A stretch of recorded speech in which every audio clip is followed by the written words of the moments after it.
भक्ति कायोत्सर्गं करोमि।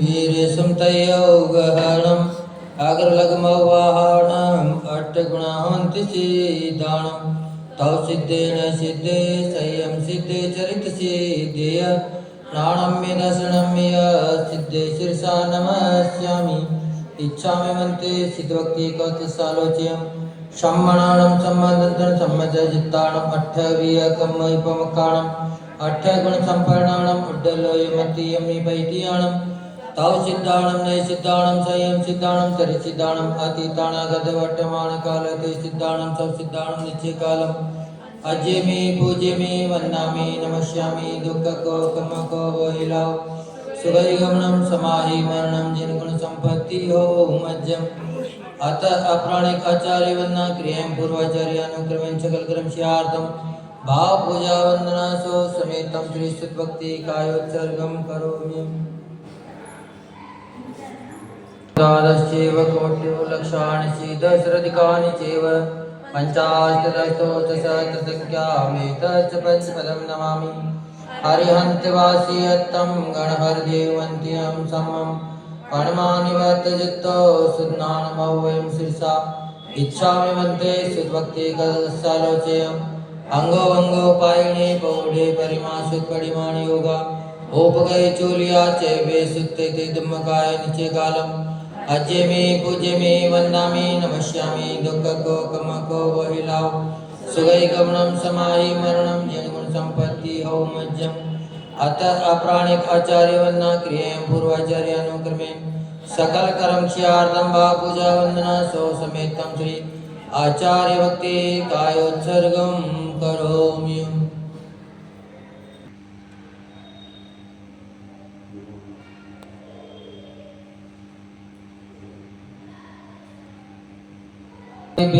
स्वपरिमत भावना पटिमतेभ्य सोचरितपो निधिभ्यो नमो गुरुभ्यो गुणगुरुभ्यो छत्तीस गुण समग्रे पंचविहाचारण करण संदर्शे शिष्यानुज्ञ कुशले धम्मायिरे सदा वंदे गुरुभक्ति संयमेनिय तरन्ति संसार सायरं घोरं क्षीणति अट्टकमं जरणं मरणं न पावन्ति ये नेत्र मंत्र होम निरता ध्यानाग्नियोत्राकुला षट्कर्मा पिरपोस्तपो दंदना साधु क्रिया साधुवा शील प्रावरण गुण प्रहरण संद्रार्कते ज्योतिका मोक्ष द्वार कपाट पाटन वटा पीड़ंत माम साधुवा गुरुहा पांतो नो नित्यं ज्ञान दर्शन नायिका चारित्राणो गंभीरा मोक्ष मार्ग उपदेशिका इच्छामि मन्ते आयुर्वेदिक दस्सालोचयम् सम्मणानं सम्मदन्तं सम्मचयजित्तानं पंचविहाचारणम् आयुर्याणम् आयारादि सुदृढवदेशीयाणं वज्रायाणं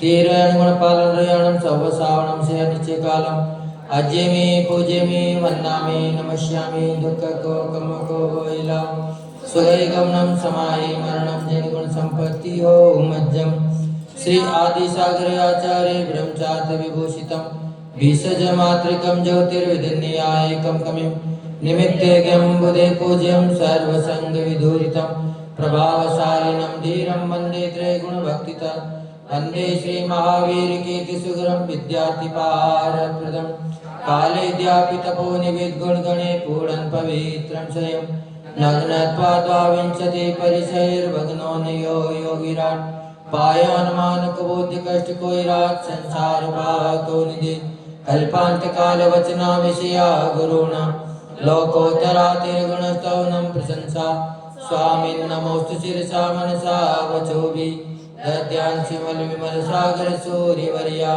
स्वाध्याय ध्यान तप त्याग महान मूर्ति सिद्धांत सार कुशलोचन देव भक्त्या महावीर कीर्ति गुरुवर्य सुपट्ट शिष्या नित्यं नमामि सूर्य सन्मति सागराय तोभ्यं नमो रवि समा तव तेजकाय तोभ्यं नमो शशि समुज्जल वैभवाय तोभ्यं नमो दुरित जाल विनाशनाय तोभ्यं नमो गुरु विराग शिवक्त्रताय तोभ्यं नमो गुरु विमर्शि विराग शिवक्त्रताय तोभ्यं नमो परम रूप दिगंबराय तोभ्यं नमो सुजिन शासन वर्धनाय तोभ्यं नमो गुरु विराग सुनंदनाय तोभ्यं नमो गुरु विमर्शयतीश्वराय तोभ्यं नमो गुरु विमर्शयतीश्वराय तोभ्यं नमो गुरु विमर्शयतीश्वराय इत्यादि दोषा लग्नातांचनिका प्रसिद्धानि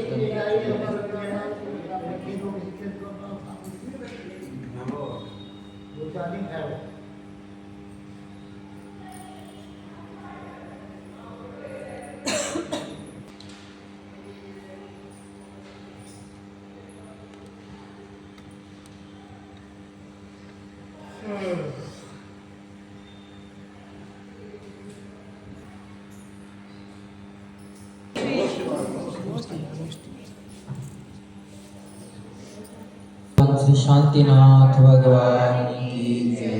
परम पूज्य राष्ट्रपति श्रमणाचार्य गुरुदेव विमल सागर जी महामुनिराज की जय। जिनागम पंथ श्री विश्व सागर जी मुनिराज की जय। श्री विश्व सागर जी मुनिराज की जय। आज पुनः बड़े अंतराल के बाद अपन सभी प्रभु शांतिनाथ भगवान की आराधना करने के लिए तत्पर हुए हैं। जय हो जय हो जय हो जय हो जय हो भगवान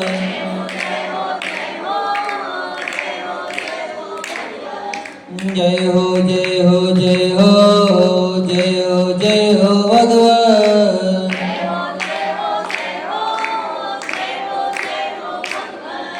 जय हो जय हो जय हो जय हो शांति भगवान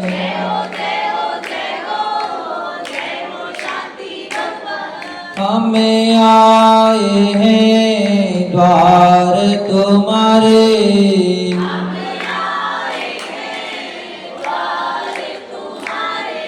दे दो प्रभु जी हमको सहारे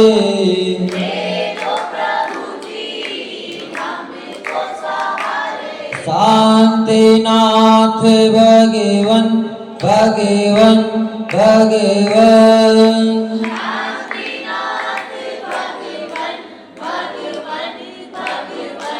जय हो जय हो जय हो जय हो जय हो भगवान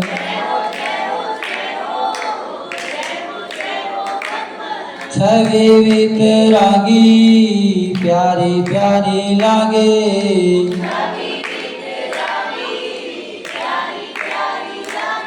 दरस जो पाया धन्य बाग जागे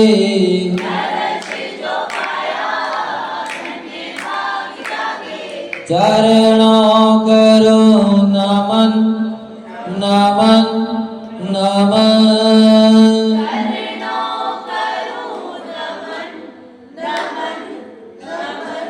जय हो जय हो जय हो जय हो जय हो भगवान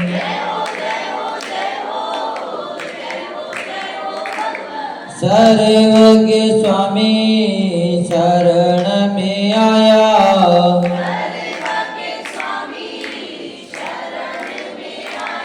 कहीं न मिला जो सुख पाया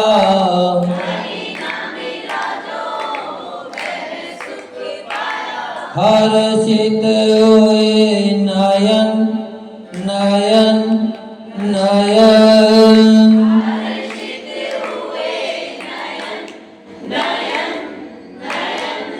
जय हो जय हो जय हो जय हो जय हो भगवान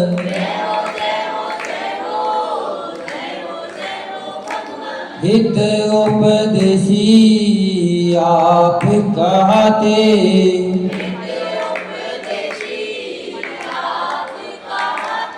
हम गुण गाने भक्त बन जाते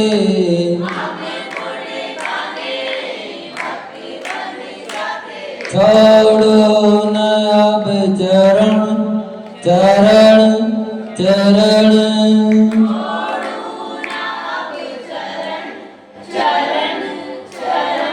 जय हो जय हो जय हो जय हो जय हो भगवान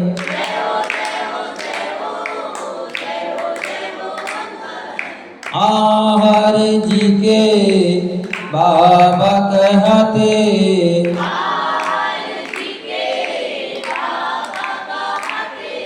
उस्मानपुर के बाबा कहते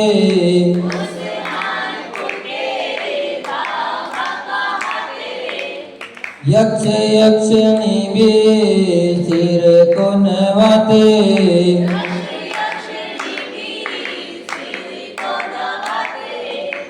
झुकते मुनिगण मुनिगण मुनिगण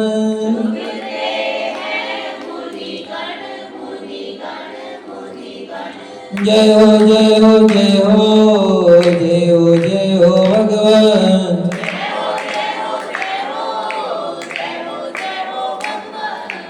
दुखिया हो कोई द्वार पे आए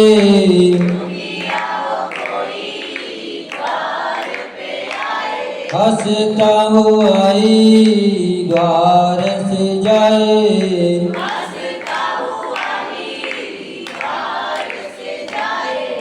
श्रद्धा हो पावन पावन पावन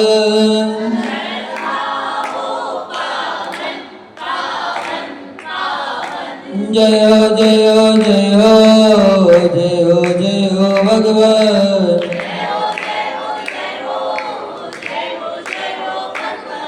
जय हो जय हो जय हो जय हो शांति भगवान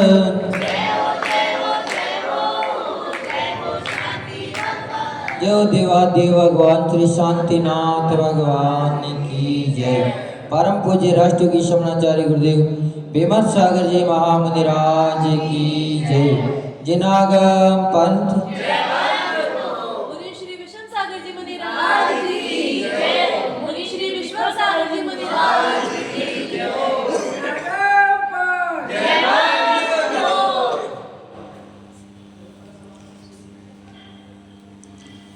आचार्य वगन बता रहे हैं कि इस संसार में जो मधुर वासन करता है उससे हर कोई मिलने की कोशिश करते हैं, पर जो जिसकी वाणी कर्कश है, कठोर है, अभद्र है, उनसे कोई भी बातचीत करने के संसार में कोई भी कोशिश नहीं।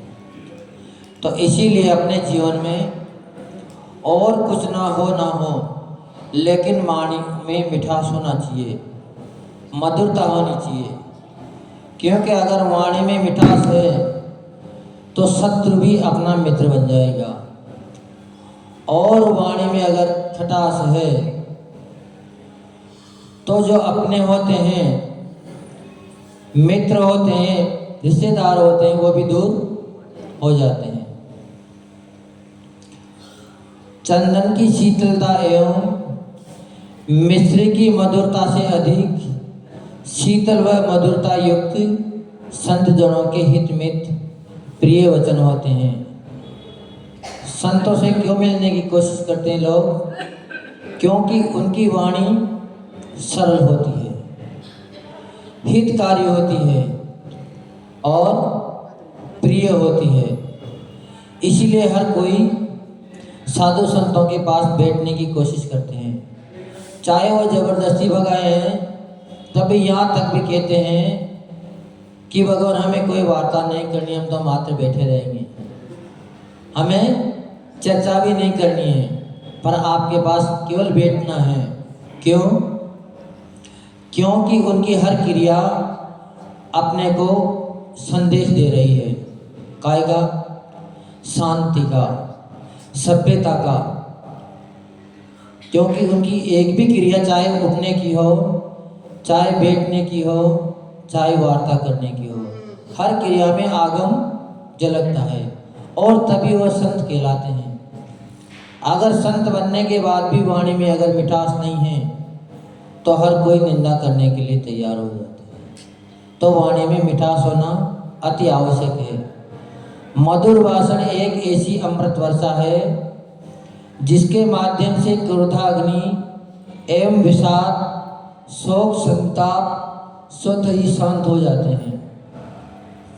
अगर आपके जीवन में कोई परेशानी आ गई, या किसी कारणवश आपके अंदर क्षोभ आ गया, फिर भी दूसरे व्यक्ति ने अगर मधुर भाषण आपसे कर लिया, आपसे मीठे वचनों में आपको दो बार शांति की सुना दिए, सांत्वना दे दी कि कोई बात नहीं, वो रूठ गई तो रूठ जाने दो, हम तुम्हारे साथ हैं, कोई परेशानी हो तो हमें बता दीजिए। अब आप उनकी सहायता भी मत करो बल्कि, पर इतना सा बोल दो, इतने में ही वो आपके अपने हो जाएंगे, और जो उनके साथ बरसों से थे वह दूर हो जाएंगे। तो वाणी का विशेष प्रभाव पड़ता है अपने जीवन के ऊपर। मधुर भाषण शत्रु को मित्र व मित्र को आत्मीय बनाने का कारण तो है ही, इसके साथ स्वयं के लिए आत्म शांति व सुख का स्रोत भी है, क्योंकि जो मिष्ट वचन बोलते हैं, हितकारी वचन बोलते हैं, उनके जीवन में कभी भी संकट नहीं आते हैं। एक उनका मन बड़ा शांत रहता है, उनकी आत्मा से अंदर से आवाज़ आती है कि आज हमने ज़्यादा कर पाए ना कर पाए, लेकिन किसी व्यक्ति के लिए सांत्वना दे दी, ये भी उनके लिए शांति का कारण बनता है।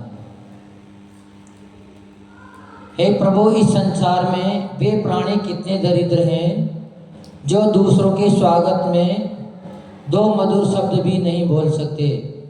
उनसे और कुछ भी उम्मीद करना व्यर्थ है, निराशाजनक है।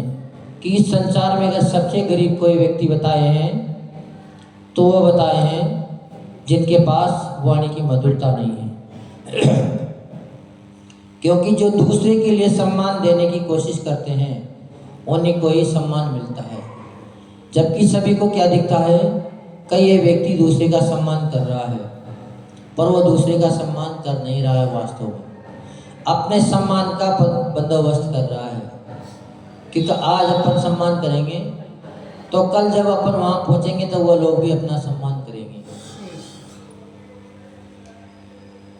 कोई तुम्हें 3 लोग की संपत्ति भी दान में क्यों ना दे दे, किंतु वह मधुर भाषण से अधिक सुखकर नहीं हो सकती। अतः मधुर शब्दों के बिना अन्य कुछ भी ग्रहण करना भी अनुचित है। अगर आपके घर में कोई मेहमान आए हैं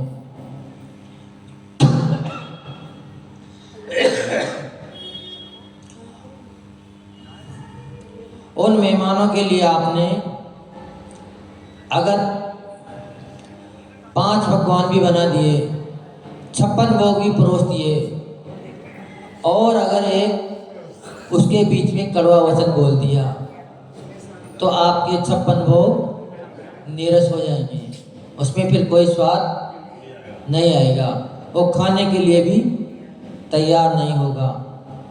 और अगर आपने मीठे वचनों से उनको संबोधन किया है, मुस्कुराते हुए अगर भोजन कराया है, तो सूखी रोटी भी उनको बड़ी प्यारी लगेगी, वो उसमें भी बड़ा आनंद मानेंगे। वो सोचेंगे कि आज के जैसे तो आज पहले किसी ने भोजन हमें कराया ही नहीं। तो वाणी की ही विशेष महत्व इस लोक में देखी जाती है, क्योंकि संपदा तो हर किसी के पास है, लेकिन ऐसे ऐसे बड़े लोग देखे होंगे आप लोगों ने जिनके पास कोई बैठना पसंद नहीं करते हैं, जिनसे कोई चर्चा भी करना पसंद नहीं करते हैं, क्योंकि वो मात्र अपने धन संपत्ति के अहंकार में फूले रहते हैं कि हमारे पास इतना है। पर जब उनको कोई परेशानी आ जाती है जीवन में, तो कोई भी उनकी सहायता करने के लिए तैयार नहीं होता। जबकि अगर मधुर व्यवहार होगा तो रिश्तेदार, घर कुटुंब वाले रक्षा करें ना करें, सहायता करें ना करें, लेकिन पड़ोसी भी सहायता करने के लिए तत्पर रहते हैं। तो अपने अंदर होना चाहिए मिठास। मिठास अगर वाणी में नहीं है तो वह देश छोड़ के कहीं भी चले जाएं, चाहे विदेश में भी क्यों ना चले जाएं, वहाँ भी उनको अपमान का एक गुण सहन करना पड़ेगा, लेकिन कोई उनको सम्मान नहीं देगा। इसलिए अपनी वाणी में हमेशा मिठास लाने का प्रयास करें। मधुर भाषण का आशय यह नहीं कि अंदर से छल कपट भाव को छुपाकर ऊपर से मीठा मीठा बोलें क्योंकि आजकल अक्सर यही होता है। दिखावा में बाहर तो ऐसा दिखते हैं कि इनसे ज़्यादा कोई हमारा प्रेमी है ही नहीं, या परिवार में सबसे ज़्यादा सेवा भावी यही व्यक्ति होंगे, लेकिन वो दिखाने के लिए तो बाहर से ऐसे दिखेंगे कि बिल्कुल संत स्वभाव हैं, लेकिन अंदर ही अंदर काट करते रहते हैं कि अभी तो हम 4 बात बोल रहे हैं, पर जैसे ही घर चलेंगे या हमारे ऊपर बाजी आएगी तब तुम्हें देखेंगे। तो मुंह में राम बगल में छुरी वाली कहावत नहीं होनी चाहिए। और ऐसी जो प्रणति रखता है वो निश्चित ही दुर्गति को प्राप्त होता है, क्योंकि छल तिर्यंच गति का बंद कराता है। मायाचारी हमेशा तिर्यंच गति का बंद कराती है।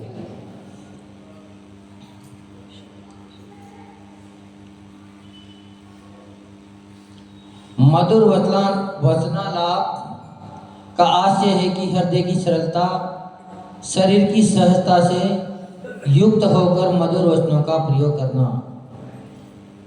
मन में हो सो वचन उचरिए, वचन हो सो तन सो करिए। और तीनों ही चेष्टा आजकल विपरीत देखी जाती है, तो वो व्यक्ति विश्वास करने लायक नहीं है। कभी भी ऐसे व्यक्ति का विश्वास नहीं करना चाहिए। मधुर भाषण स्वर की शांति के साथ साथ गुणों का आकार बनने की कला है। इसके माध्यम से विनम्रता, सहजता, प्रेम, मैत्री और वात्सल्य, संयम, साहस, धैर्य, मन की निर्मलता इत्यादि गुण स्वतः ही प्राप्त हो जाते हैं। जिनके अंदर बोलने की कला है उनके अंदर ये ऐसे गुण स्वतः ही आ जाते हैं। पर जिनके अंदर ये कला नहीं है, बोली में मिठास नहीं है, वो कितना भी बड़ा विद्वान क्यों ना हो, कितना भी बड़ा प्रवचनकार क्यों ना हो, पर उसका संसार में कहीं सम्मान देखा नहीं जाता है। हो सकता है सामने उनके डर से कोई ना बोले। कभी कभार ऐसा भी देखा जाता है कि सामने, क्योंकि जिसका दबदबा होता है, रोप होता है, उससे सब बचने की कोशिश करते हैं कि सामने बोलेंगे तो अभी कोई ना कोई शिकायत बन जाएगी, तो सामने तो हाँ में हाँ मिलाते रहते हैं, लेकिन जैसे ही पीठ फेरते हैं और निंदा शुरू हो जाती है। जबकि जो मिठास वाणी वाला होता है वो साक्षात सामने है तब भी उसका सम्मान होता है। और अगर इस संसार से भी वो विदा ले लें तब भी वर्षों तक उनकी प्रशंसा गाई जाती है, उनके बारे में दृष्टांत दिए जाते हैं। महापुरुषों के दृष्टांत आज अपन इसीलिए तो दे रहे हैं, नहीं तो वर्षों पहले ही संसार से विदा हो गए। क्योंकि परिवार में भी अगर कोई व्यक्ति चल बसता है तो मुश्किल से 2-4 दिन तो याद करते हैं, ज़्यादा से ज़्यादा 10-12 दिन याद करेंगे, पर फिर कोई याद करने वाला नहीं मिलता। पर जिसका व्यवहार अच्छा है, मधुर है, संस्कारित है, उनको वर्षों तक भी घर वाले याद करें ना करें, लेकिन पूरा नगर, पूरा राज्य उसको याद करता है।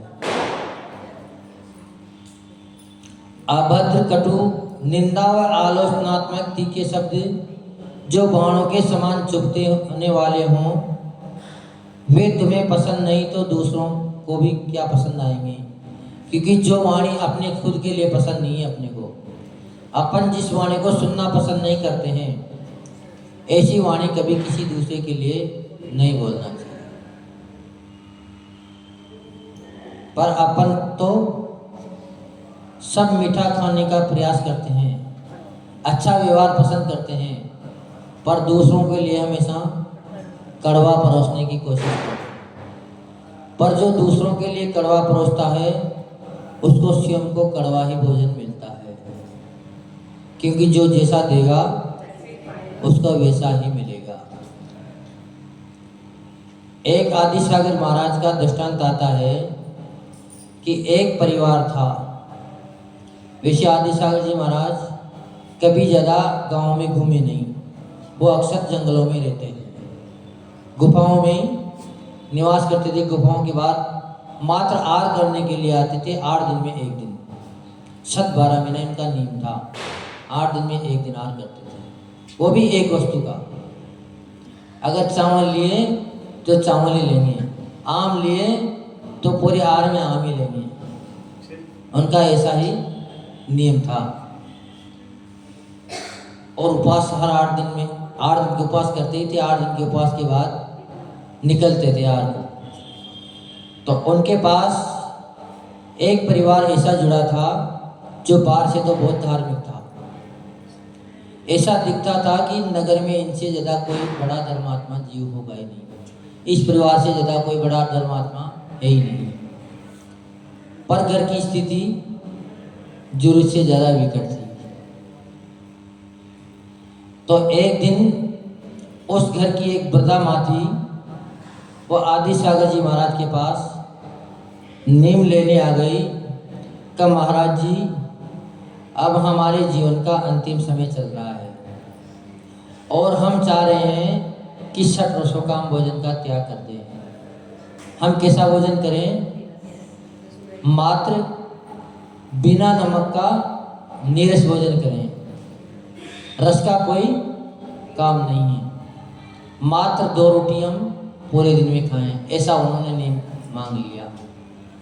पर चेहरे को देखकर आचार्य ओगन समझ गए कि ये अपने मन से व्रत ले नहीं रही है, इसके जीवन में कुछ न कुछ दुख है। तो जब वो चली गई तो उनके परिवार के जो दूसरे लोग फिर पुनः बाद में आए, उनके बारे में लोगों से पूछ लिया कि वह वृद्धा माँ इतना कठोर नियम क्यों लेना चाह रही है।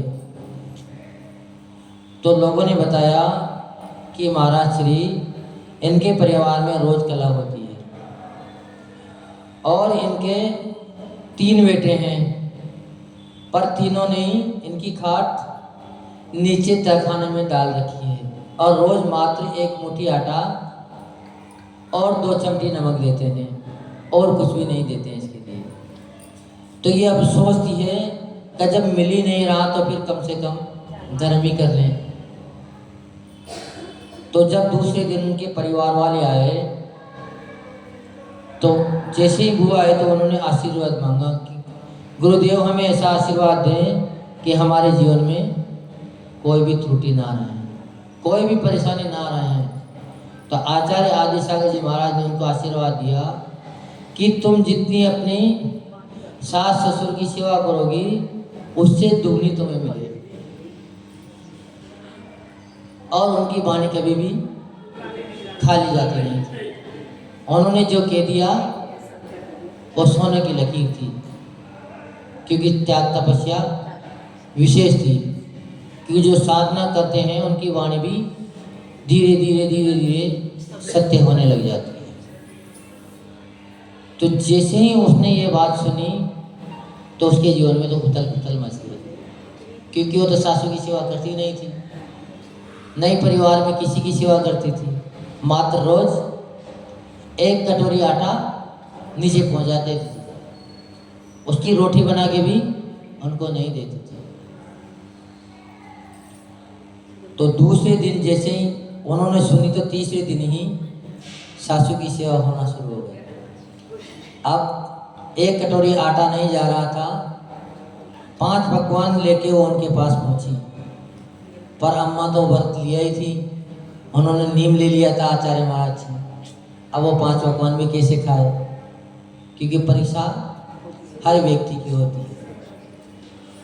जैसे ही वो पहुंची तो पहले तो वो उसको अपने बहू बेटे को कोसती थी, बड़े दुखी मन से वो 2 रोटी बिना नमक की खाती थी। पर जिस दिन से गुरु महाराज से आशीर्वाद लिया उस दिन से वह बड़े आनंद के साथ खाती थी दोनों रोटियों और अपना जीवन बड़े निर्वाह। अब जब वो पहुंची तो उन्होंने उनसे मना कर दिया कि बेटा अब हमारा तो नियम ही ऐसा ही है, हमने नियम ले लिया कि हम रोज प्रतिदिन बिना नमक की मात्र 2 रोटी सेकी हुई पानी के साथ खाएंगे। इसके अलावा हमें कुछ नहीं सीखी, वो कुछ देती भी नहीं थी पहले, तो आदत भी हो गई थी थोड़ी। और कुछ सांत्वना गुरु महाराज के आशीर्वाद का मिल गई। तो जब आशीर्वाद मिला तो पहले तो वो खुद भी परिवार को कोस कोस के उस 2 रोटी बड़ी मुश्किल से नीचे उतार पाती थी अलग के। पर जैसे ही आशीर्वाद मिला तो उसका भी जीवन सुधर गया और पूरे परिवार का भी जीवन सुधर गया। फिर वह प्रतिदिन अम्मा की खूब सेवा करने लगे। तो इस संसार में हर व्यक्ति स्वार्थ से सेवा करता है, बिना स्वार्थ के कोई भी पानी भी नहीं पिलाते हैं, जबकि पानी का कोई मोल नहीं है। पर जो दूसरों को सेवा करते हैं, दूसरों को पानी पिलाते हैं, दूसरों को सांत्वना देते हैं, उनके जीवन में ही शांति आती है। पर जिनकी वाणी कौवे जैसी कर्कश होती है, उनके पास कोई भी बैठना पसंद नहीं करता है। वाणी कैसी होना चाहिए, तो इसमें बता रहे हैं कि आर्य पुरुष वस्तुओं के माध्यम से ही सज्जनता व दुर्जनता की पहचान कर लेते हैं। जो महापुरुष होते हैं वो मात्र बोलचाल से ही आदमी को पहचान जाते हैं। किसी एक तो बोली से पहचान लेते हैं, दूसरी किससे पहचान करते हैं, चाल से पहचान करते हैं। जब आप लोगों ने देखा होगा, आप लोग ज़्यादा अनुभवी होंगे इसमें, जब कोई व्यक्ति घर पे लड़की देखने में आते थे तो उसे 4 बात सुनने की कोशिश करते थे, कुछ ना कुछ बुलवाते थे। और जब वो आती थी और जाती थी तो उनको पैरों की तरफ पूरी नज़र रहती थी कि पैर पूरा उठ रहा है या आगे का पंजा ही उठ रहा है या एडी टिक रही है, क्योंकि जितने जितने अंग भूमि से स्पर्शित होंगे उतनी उसमें शामिलता मिलेगी। अगर सुशीला होगी तो पूरा पंजा पृथ्वी से टच होना जरूरी है। अगर पूरा पंजा पृथ्वी से टच हो रहा है तो वह नारी बड़ी सुशील मिलेगी। तो पहले लोग ऐसे ही परख कर लेते थे और ज़्यादा छानबीन नहीं करते थे। तो ऐसे ही लक्षण सभी को आना चाहिए, नहीं आना चाहिए, पर आजकल इन चीज़ों का किसी को ज्ञान नहीं है। तो आचार्य भगवान ने यहाँ अपने को आज एक चीज़ से ज्ञान करा दिया कि वाणी में मिठास होना चाहिए। अगर अपना जीवन सुख शांति से गुजारना है तो और कुछ करो ना करो, मीठा बोलना सीख जाओ। पर बाहर ही मीठा नहीं, अंदर हृदय से मिठास होनी चाहिए, क्योंकि सेवा वही व्यक्ति कर सकता है जिनके अंदर से करुणा भाव है। अगर बाहर ही दिखावा में कर रहे हैं तो किसी को देख के तो कर सकते हैं, लेकिन जब वो इकल्ले होंगे तब कोई उनके आत्मा में ऐसा कोई प्रभाव नहीं पड़ेगा। तो इसीलिए हमेशा मधुर वाणी रखें, क्योंकि जिसकी वाणी मीठी होती है उसकी औषधि काम करती है। जैसे औषधि रोगी के लिए जितना काम नहीं कर पाती है, उससे ज़्यादा वाणी काम कर लेती है। आप जब हॉस्पिटल में जाते होंगे तो नर्स हैं, अब वो न तो आपकी कोई रिश्तेदार हैं, पर फिर भी घर वाले ना बोलते होंगे, इससे भी ज़्यादा वो मीठी बोलती हैं, बड़े प्यार से बोलती हैं। उठाते हैं तो भी बड़े शालीनता से उठाएंगे, बिठाएंगे, सुलाएंगे। क्यों?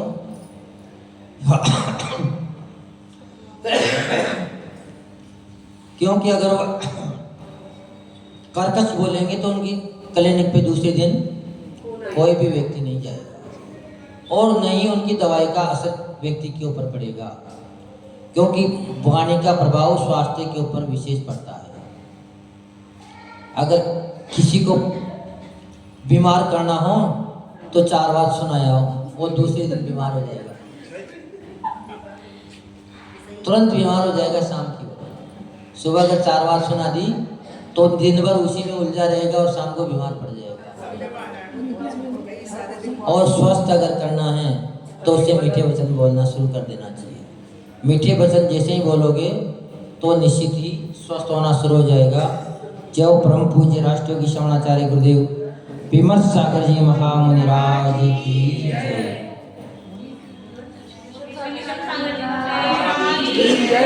श्री विश्व सागर जी महाराज की वाणी चंदन की जैसी शीतल होनी चाहिए और मिश्री जैसी मीठी होनी चाहिए। सर्वप्रथम यही कहता है। संपत्ति भी दान में क्यों ना देते हैं, लेकिन अगर उनके पास क्या नहीं है, मीठी मधुर वाणी होना अति आवश्यक है। दृष्टांत के साथ 5 से 7 शब्द आए थे, उसमें से कुछ बताए जाए, पूरी ना बता पाएंगे।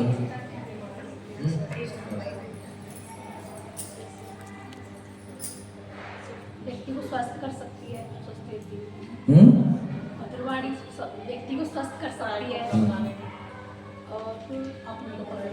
और मतलब जो दूसरे लोग मतलब जो मीठा बोल के जो दूर भागते हैं उनको अपना बना सकती है पराये लोगों को।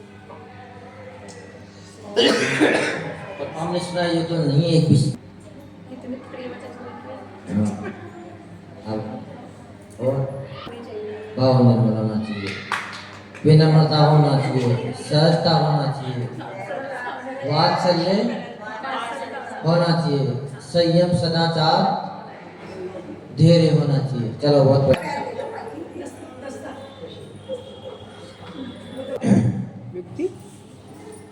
कोई भी व्यक्ति क्या ग्रहण नहीं करना चाहता, हमने बताई थी 2 चीजें।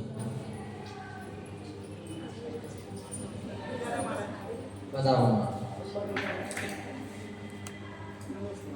कुटिल वजन और उसके पास जो कुटिल वजन होता है उसके पास दूसरे कुटिल पास बढ़ाना नहीं चाहता। कड़वे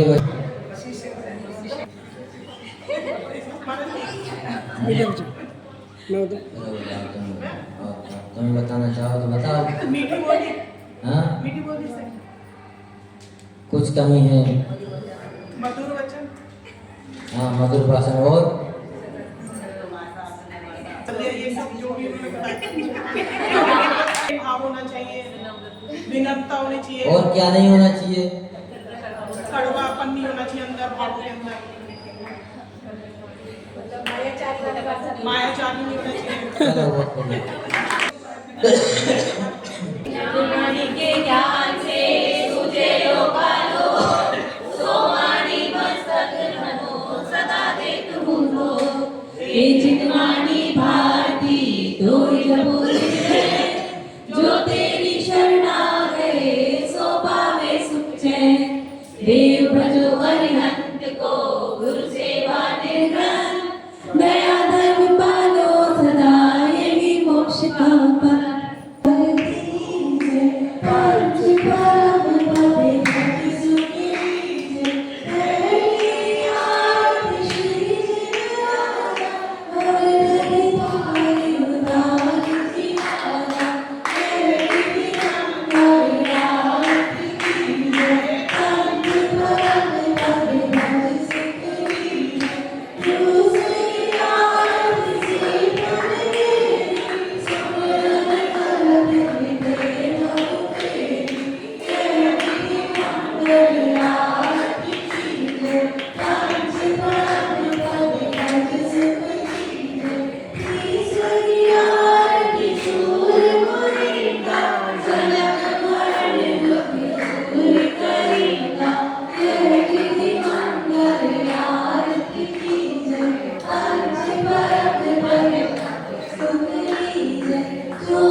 हम सब उतारे तेरी आरती।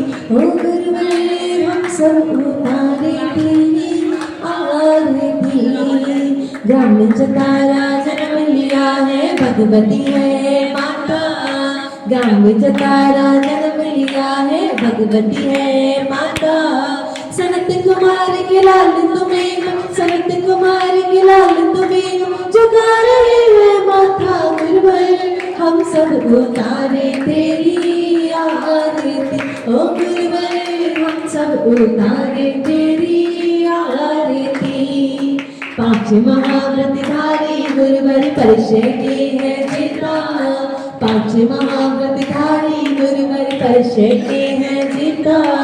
मुक्ति पद के तुम ही गुरुवर, मुक्ति पद के तुम ही गुरुवर, हो सच्चे नेता गुरुवर हम सब उतारे तेरी आरती। ओ गुरुवर हम सब उतारे तेरी आरती। बाल ब्रह्मचारी गुरुवर ना छोटा जग की माया। बाल ब्रह्मचारी गुरुवर ना छोटा जग की माया। गुरु विराग के चरणों आकर, गुरु विराग के चरणों आकर सैया में अपनाया। गुरुवर हम सब उतारे तेरी ओ गुरुवर हम सब उतारे तेरी आरती। धरती अंबर दशो दिशाएं वंदन करती हैं। धरती अंबर दशो दिशाएं वंदन करती हैं। सारी सृष्टि गुरु चरणों में, सारी सृष्टि गुरु चरणों में अभिनंदन करती है। गुरुवर हम सब उतारे तेरी आरती। ओ गुरुवर हम सब उतारे तेरी आरती। करुणा सागर गुरु हमारे चरणों बलि बलि जाए।